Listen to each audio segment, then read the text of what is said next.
Do you think that you will appeal this, the verdict?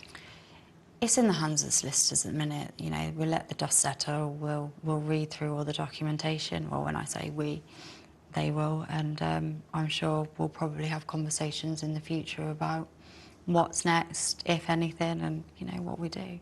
Talking about the court and perceptions of court, you know, your outfits were really scrutinised all the way through this court case, as were Coleen Rooney's.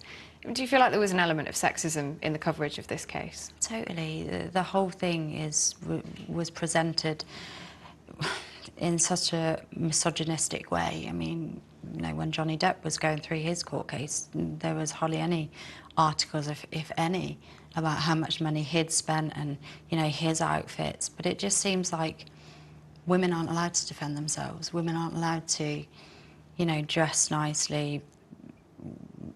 Yeah, there's a lot of sexism involved in it. You think Amber Heard got a raw deal?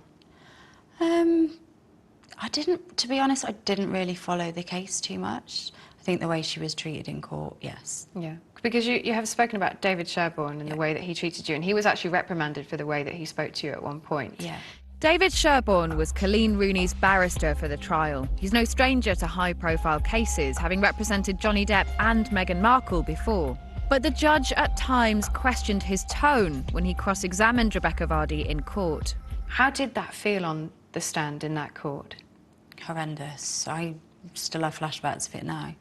I felt like I was bullied. I felt like I was shamed for stuff that I'd done many, many years ago that had no bearing on the case whatsoever.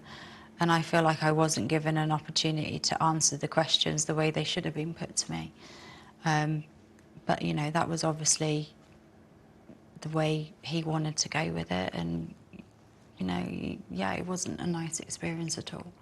He was making the point in court that if you were going to sue for libel, your character is in question, and that's why he brought those things up. That's why he brought up questions about previous stories. Yeah. Can you see why he would do that? No, not in the way he did.